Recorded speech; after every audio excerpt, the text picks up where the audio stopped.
Kung naghahanap ka ng best budget phone around 5K para sa iyo ang video na to. Dahil itong apat na i-recommend ko ay pag-uusapan natin ang specs, pros and cons at syempre i-analyze natin kung ano ang swak para sa iyo. Una, andyan ang Honor X6B. May 6.56-inch Full HD Plus TFT LCD, 269 ppi, 90Hz refresh rate at 780 nits. Naka-Helio G85, Android 14, 6GB RAM, 128GB storage at expandable up to 1TB. May 50MP main camera, 1080p video recording at 5MP front camera. Dagdag mo pa ang side-mounted fingerprint scanner, 5200mAh battery at 35W charger. Ngayon mapunta tayo sa highlight ng device. Meron tong higher RAM, fast 35W charging at malaking battery life. Para naman sa limitation, naka TFT LCD lang siya so hindi kasing vibrant tulad ng IPS. May SRP na 5,699 pesos. Ang susunod naman ay ang Samsung Galaxy A06. Naka 6.7-inch Full HD Plus IPS LCD, 262 ppi at 60Hz refresh rate. Naka Helio G85, Android 14, 4GB RAM, 64GB storage at expandable up to 1TB. May 50MP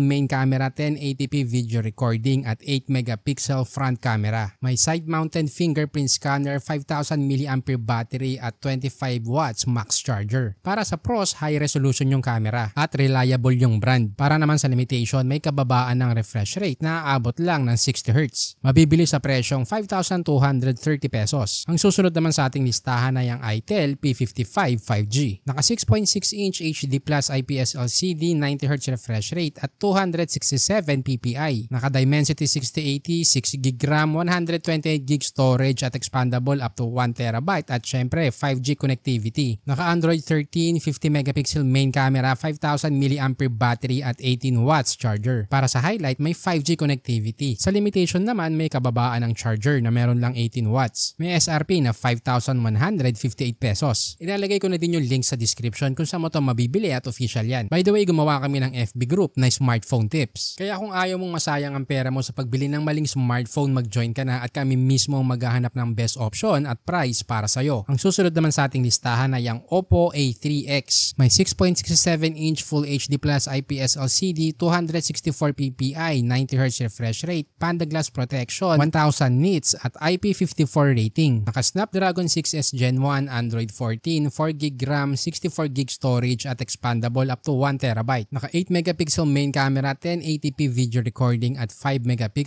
front camera. May 5100mAh battery at 45W charger. Ang highlight ng device ay yung mataas na nits brightness, 45W charger at IP54 rating para sa extra durability. Ang limitation naman ay mababa ang megapixel ng camera. May SRP na 5,169 pesos. So ngayon, ano nga ba ang bibilin mo dito? Kung ang pag-uusapan natin ay magandang display at durability, piliin mo ang Oppo A3X. Dahil sa mataas na nits brightness kaya makikita mo pa rin ang display kahit mataas ang sikat ng araw. Pangalawa, meron niyang IP54 rating para sa extra protection. Ngayon, kung gusto mo naman ma-experience ang 5G, mag-itel P55 5G ka na. Dahil sa lahat, dyan lang nga nag-o-offer ng 5G connectivity. Ngayon, ano dyan yung maganda ang camera? Kung camera ang habol mo, ang solid pick dyan ay ang Samsung Galaxy A06. Kung best performance naman, pwede kang mamili between Honor X6B at itel P55 5G.